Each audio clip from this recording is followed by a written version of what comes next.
Namaste. Welcome, beautiful souls. Welcome back to Top Tarot Miners. And today is all about the Ten of Cups. And I want to say a very warm welcome to Mama Moon Tarot, a new member. I really appreciate your joining the channel, and I look forward to your comments and feedback in pre-recorded videos as well as in live streams. So thank you. Thank you for supporting my work. Ten of Cups. All right, so this is a very important card in the tarot. I think all of the decks on the table are Waite-Smith inspired decks, maybe a couple of Thoth inspired decks. And what does that tell me? That tells me that we are connected to Golden Dawn correspondences. And this has been a journey, a very important journey that's been making so many more layers of meaning for me over the past few years. And I want to acknowledge that this is the final card decanically in the zodiacal year. This is a New Year's Eve of sorts. So what does that mean to you? It's also a 10, and all of the 10s correspond to the wheel, which is a 10 in the major arcana. And in other ways, which hopefully I will get to, this is a card of change. Its greatest gift is in its flow of energy. It's also a water card. Right? What does water want to do? It wants to flow. It wants to go back home. It wants to move. So the energy of this card, the abundance of this card, the beauty of this card is in letting energy flow. And perhaps its greatest gift in a reading is in the beauty of that understanding of the relationship between abundance and wealth and release. So I'm going to look at a lot of different energies here today, some which might not sit very well with you in terms of what this card represents, but it is a card of both fulfillment and release. All right, so let's go to the Gaian Tarot. This version of the Gaian Tarot that I have is the Llewellyn version, the older version. And if you ever see it reasonably priced on eBay, I highly recommend this version of the deck. It is, the cardstock is so much better. But it is a lovely deck nonetheless, and I have to say the current Gaian guidebook, the Schiffer version of the guidebook, is better than the old version, which I'm reading from, which has no colored pictures. So, cards or book, content is the same in both. Ten of Water is the salmon cycle, and this is a lesson. This is a story that I learned very young as a child. I was fortunate to go to an outdoor school that was on a salmon river, and this is something that really hit home from a very young age, the witnessing of the death of the salmon and the life cycle of the salmon. The salmon of descent and return is one of the most inspiring stories found in nature. Whether you approach it as pure science or as a spiritual metaphor, very simply, salmon fry are born in fresh water and are carried downriver to the sea where they grow to maturity. If they are not eaten by orca whales or caught by fishermen, they make their way back upriver to the same place they were hatched. Just as their bodies grew when they first floated downstream, their bodies transform again and they work their way upstream to spawn, laying eggs that will become the next generation. Then they die, their bodies rot, and what isn't picked over by ravens and eagles is composted into the soil, turning it into fertile ground. There are, the salmon story is illustrated in, hello Amelia, welcome, a number of decks, and it's a very poignant story. It's a beautiful story to have included in a tarot deck. This is a card of the richness of life. And I've got the Herb Crafter Tarot right here as well too. In the Herb Crafter Tarot, all of the 10s are connected to recycling, composting. And this idea of perhaps giving back to the earth so the earth can replenish us. So how do we connect this idea of rainbows and love and abundance that we see in the Waite Smith Tarot? Perhaps I have a couple cards that look like that. This is the Vision Quest Tarot. You get a little sense of it perhaps here. This is the Keeper of the Sacred Bee, where we have a couple and 2 children on a stage looking away from us. And for me, this is the Final Bow card. I had this card come up in a reading last night, and it reminded me of when a company of players takes their final bow. Usually they don't run off for the next town right away. In the final bow, there is a cast party, there is a celebration, there is a flow of energy and exchange. I think there is a hint here of great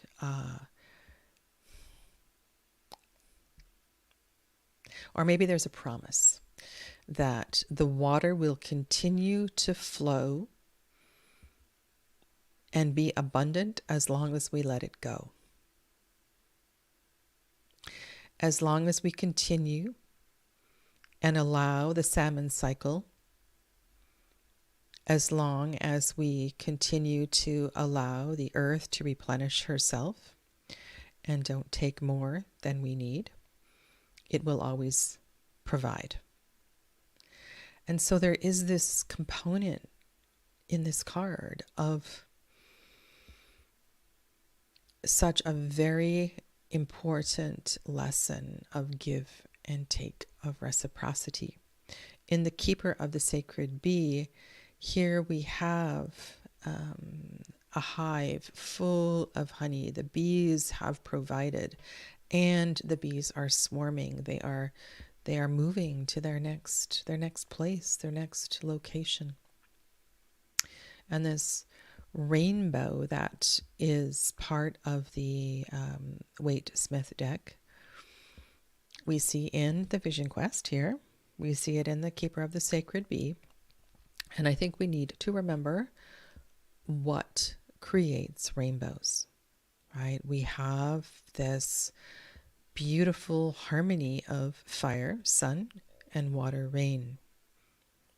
And that in order for us to see the rainbow, both of these energies must be present. And we must do all that we can to allow these energies to be in harmony with one another, with our divine masculine self, with our divine feminine self. And this is a lesson that gets hounded over and over and over in the tarot. And in the final card of the zodiacal year, it is super important here. So Pisces season, rich of, full of water. Major arcana is the moon.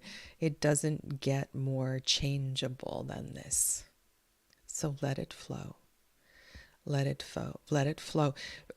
Gratitude here is just a wonderful way to honor this card.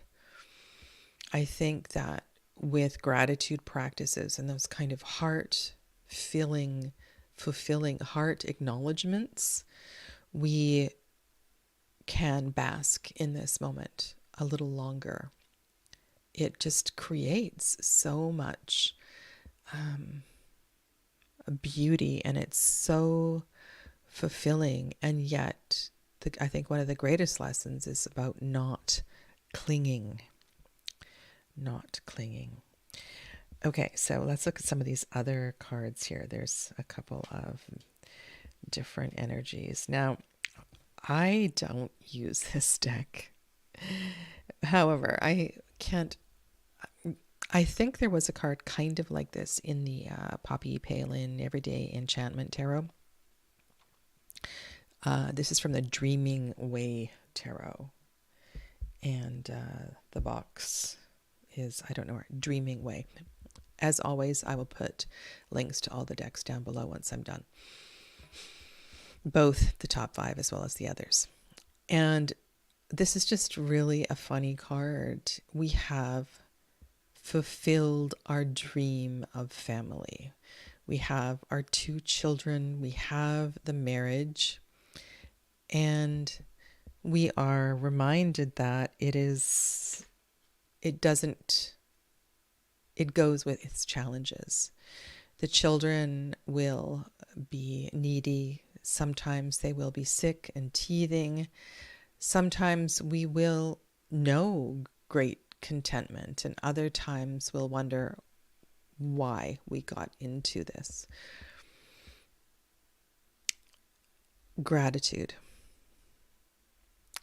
The children certainly will cry and let the energy flow.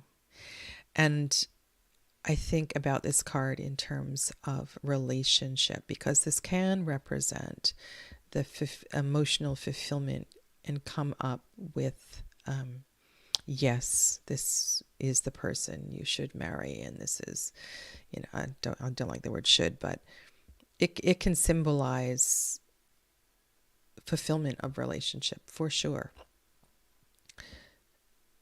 And with that, we must acknowledge the full range of this energy of water and the lessons of the previous cards that I have mentioned. The planet that rules this decan is Mars. It also rules the first decan of Aries. And this is a force, right? Mars is a force that wants us to be on a spiritual quest, to fight for our life, to fight for the best quality of life, to not become complacent. And this energy of Mars in a moon card major, very, I have a lot of Pisces energy in my children, and I understand what happens here and the amount of energy that gets absorbed and like a sponge, and sometimes it truly can be overwhelming. So this martial energy, this standing up and acting and doing, is so very, very important to balance the sheer volume of water that is represented in this card. Hi, Perry. Welcome. All right. What else do we have here? I have always liked this card. So the rainbow is portrayed in a different way and more of a exchange of energy among everyone, among all of the cups. We all offer a different color. We all offer something to the mix here. I love that Kim has this portal, this circle, and maybe we pass through this rainbow portal here. It's time. And how lovely that would feel to walk through a rainbow portal, like fairy dust, little sparkles, highly transformative. And I'm so conscious now of, welcome to Saskia, welcome, Kalispera, the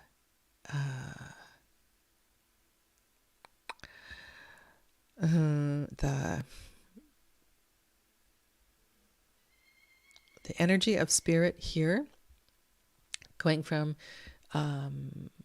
Mars in Pisces to Mars in Aries, which is ruled by Mars. I'm just really aware of this transition. And it's big and it's bold and it's brave. So I think carrying all of this water with us is really important. You know, it's like the camel fully, you want to fill up your tank here and prepare for the journey, because you're going to need it. You're going to need it. So, and that's not a bad thing, because we're going to be crossing a desert of sorts. And our trial by fire will definitely test. And we're going to need some water, right, to balance all of this hot energy. So I love looking at these cards energetically. I've learned so much. Now, this one, oh my goodness, this is really cool. I would like to connect this card. Let's take the Wildwood Tarot. And I'm going to read a little bit from the Dust to Onyx guidebook. And this is Avalon. This is from the Arthurian Tarot by Claire Duval, illustrated by Anna Torian. This is Dust to Onyx. And this is the Wildwood. Source. There is a big connection here to Source in this card. And the greater our connection to Source, the greater this energy will flow. Something like that. Let's go to Dust to Onyx, because this is kind of cool. I like what Courtney Alexander did with this card. Okay.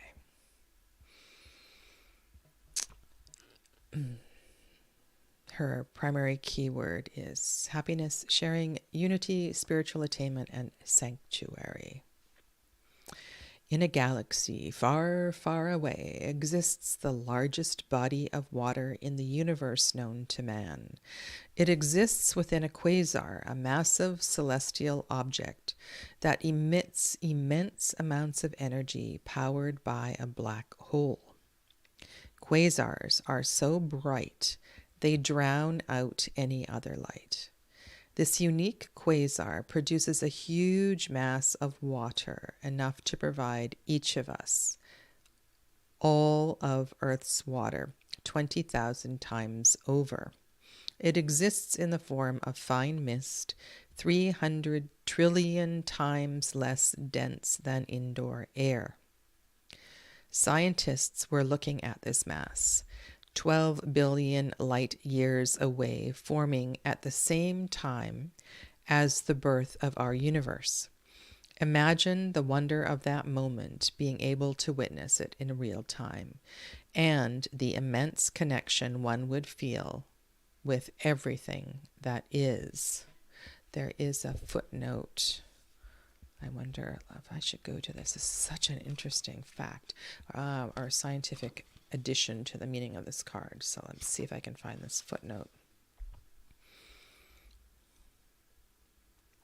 Yolande Cornelia Giovanni, born 1943, is an American poet, writer, commentator, activist, and educator, one of the world's most well-known African-American poets.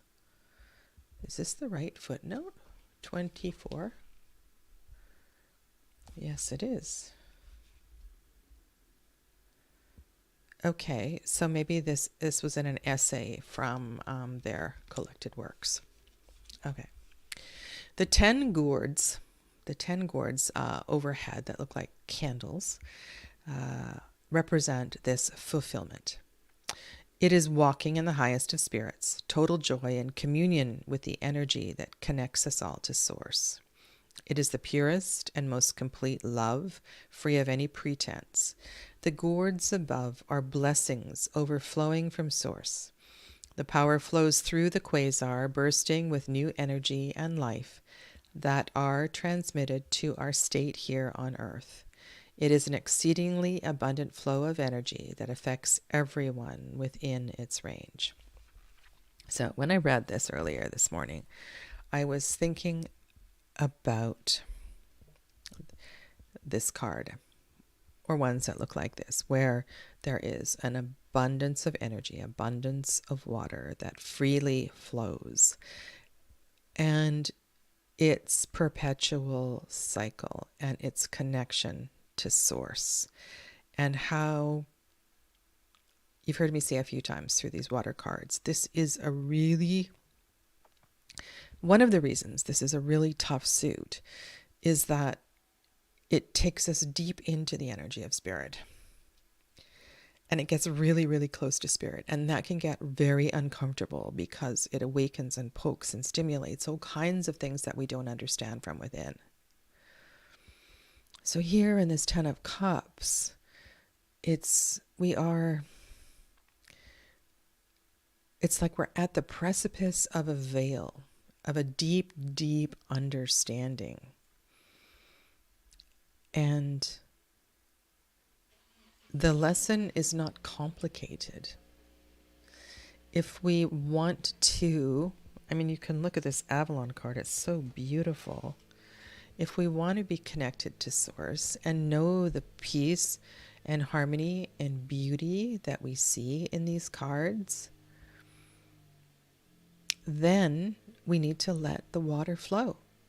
We need to let this energy flow. We need to allow it to always be cycling, which means we need to be releasing constantly. Releasing emotions, releasing relationships, releasing physical things, and keeping space free and clear for energy to flow.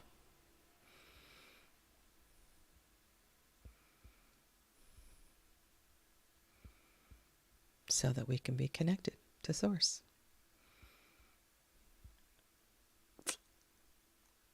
All right. Let me pick. Top 5 cards. Wildwood, without a doubt, is going to be one. Yeah. A lot of really beautiful cards here. I do like the human in this card, then the vision quest, the notion of gratitude. I think I have to leave the Guy in Tarot on the table just as a reminder of cycles. Let me expand out just a little bit. Sometimes this is really easy to choose a top 5 cards to represent the energy of a card, of a decan, but other times not so much. So there's 3 rainbow cards, 4 actually.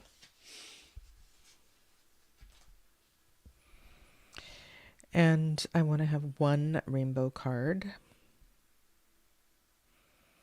I think I'm going to choose Keeper of the Sacred Bee.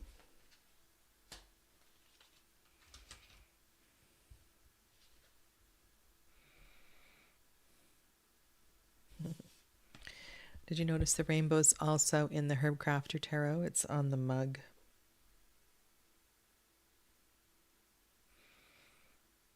The other thing about this card that I like is the reminder of the as above, so below. So this energy of letting it flow. I talked a little bit about harvest, not taking more than you need. Clover is abundant. But it is a rich network below that we do not see.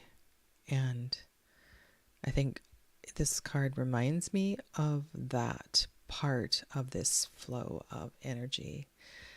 There's a simplicity here and a beauty and an ease as well too in this card. And I kind of need this energy.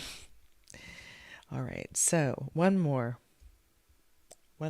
Ooh, I did have this card out too. I had the whole, well, not the whole. I had a few of the cards from this in James Eads' deck. All of the cards of each suit connect to make a larger picture. And in the 10 of chalices, there are 2 children in a tree, and there are 10, they look like crystals to me, hanging from the trees, and they're in pairs, 5 pairs of 2. And there's just something here about this card. It's so beautiful. And there's a completeness with that 9 and 10. It's a lovely 9-10 combination. Yeah. Just wanted to share that one with you. Okay, so these 4 and one more. I think I'm going to go with Courtney Alexander's card just as a reminder of this connection to Source and how powerful that is in our universe and beyond. So let's go with these 5. Left to right, top 5. Top 5 10 of Cups cards for today are Dust to Onyx, Herb Crafter, Keeper of the Sacred Bee, Wildwood, and Gaian Tarot. Thank you. Thanks for being a part of this series. I appreciate you all. See you soon. Bye for now.